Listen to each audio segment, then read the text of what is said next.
Hello అండి. This is doctor Madhavi Latha. ఈరోజు మనం మెన్స్ట్రువల్ కప్ గురించి తెలుసుకుందాము. మెన్స్ట్రువల్ కప్ యూసేజ్ ఎలాగా అంటే, దీన్ని ఇలా సెంటర్‌లో ఇలా ఫోల్డ్ చేసి, ప్రెస్ చేసి, సైడ్స్ నుంచి ఇలా ఫోల్డ్ చేసి ఒక హ్యాండ్‌తో ఇలా అని పోస్టీరియర్ పార్ట్ ఆఫ్ వెజైనాలో ఇన్సర్ట్ చేసేస్తే ఇది వెజైనాలో ఫిట్ అయిపోతుంది. మళ్ళీ తీసేటప్పుడు జస్ట్ దీన్ని నాజిల్ పట్టుకొని ఇట్లా పుల్ చేసి తీసుకొని వాష్‌రూమ్‌లో ఎంప్టీ చేయడమే అవుతుందనమాట. సో, చాలా కంఫర్టబుల్‌గా ఒక్కసారి మనం అలవాటు చేసుకుంటే చాలా కంఫర్టబుల్‌గా యూజ్ చేసుకోవచ్చు.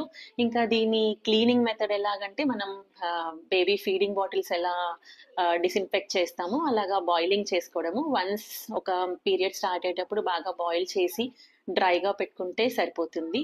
అండ్ ప్రతిసారి యూసేజ్ చేసినప్పుడు నార్మల్ వాటర్‌తో వాష్ చేసేసి వాష్‌రూమ్‌లో డిస్పోజ్ చేసేస్తే సరిపోతుంది. So, can we use this in teenagers అని అడుగుతుంటారు చాలామంది. Yes, definitely we can use it in teenagers. Proper size fit చేసుకోవాలి. సో, సైడ్ ఎఫెక్ట్స్ ఏంటి అని అడుగుతుంటారు. If you are allergic to this material, silicone మెటీరియల్‌కి ఏమన్నా అలర్జీ ఉంటే యూజ్ చేయకూడదు.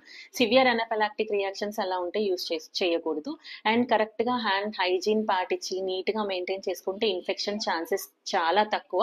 ఇంకపోతే దీని అడ్వాంటేజెస్ ఏంటి అంటే కాస్ట్ చాలా తక్కువగా ఉంటుంది. మనం ప్యాడ్స్‌కి ఎన్నో అంటే మంత్లీ యూజ్ చేయాలి కాబట్టి కాస్ట్ ఎక్కువ పడుతుంది. ఇది వన్స్ ఇన్ ఇన్వెస్ట్‌మెంట్ కాబట్టి కాస్ట్ సేవ్ అవుతుంది. అండ్ మనకి ఎన్విరాన్మెంటల్ హజార్డ్ కూడా తగ్గుతుంది. ఎందుకంటే ప్యాడ్స్ డిస్పోజన్ ఎర్త్ మీద పొల్యూషన్ ఎక్కువ అవుతుంది. ఇది వన్ టైమ్ కొనుక్కోవడం కాబట్టి ఎన్విరాన్మెంటల్ కాస్ట్ కూడా తక్కువ అవుతుంది. అండ్ ప్యాడ్స్ యూసేజ్ వల్ల కొంచెం ఇరిటేషన్, స్కిన్ పైన ఇరిటేషన్, వెట్‌నెస్ ఉండడము, ఆర్డర్ అంటే బ్యాడ్ స్మెల్ రావడం అట్లా ఉంటుంది. ఇది మనకి ఇన్సైడ్ ఉంటుంది కాబట్టి అలాంటి ప్రాబ్లమ్స్ దీంతోని చాలా తక్కువ. సివియర్ రియాక్షన్స్, ఇన్ఫెక్షన్స్ కూడా చాలా లెస్ ప్యాడ్స్‌తోని కంపేర్ చేస్తే. So, comparatively this is very comfortable and useful. And కొంతమంది కాపర్టీ వాడుతుంటారు. కాంట్రసెప్టివ్ డివైస్ వాడుతున్నప్పుడు ఇది యూజ్ చేసుకోవచ్చా అంటే యూజ్ చేసుకోవచ్చు. ఓన్లీ మనం ఇది తీసేటప్పుడు ఆ థ్రెడ్స్ పుల్ చేయకుండా ఉంటే సరిపోతుంది. సో, మెన్స్ట్రువల్ కప్ యూజ్ చేసేటప్పుడు సిట్టింగ్ పొజిషన్‌లో ఏదన్నా ప్రాబ్లమ్ అవుతుందా? ఎక్కువసేపు నిలబడితే ప్రాబ్లమ్ అవుతుందా? అని అడుగుతున్నారు డౌట్స్. సో, ఎలాంటి పొజిషన్ అయినా ఏం ప్రాబ్లమ్ ఉండదు. అది డిస్లాడ్జ్ ఏమీ అవ్వదు. అండ్ ఇంకొకటేంటంటే ఆర్గానిక్ ప్యాడ్స్, ఆర్గానిక్ టాంపన్స్ అయితే పర్వాలేదు కానీ కొన్ని మనకి మేజర్‌గా దొరికే ఈ ప్యాడ్స్ అన్నిట్లో సమ్ టైప్ ఆఫ్ ప్లాస్టిక్స్ అంటే దాన్ని జెల్ టైప్‌లో ఉంచాలి కదా! బ్లడ్‌ని చాలా సేపు.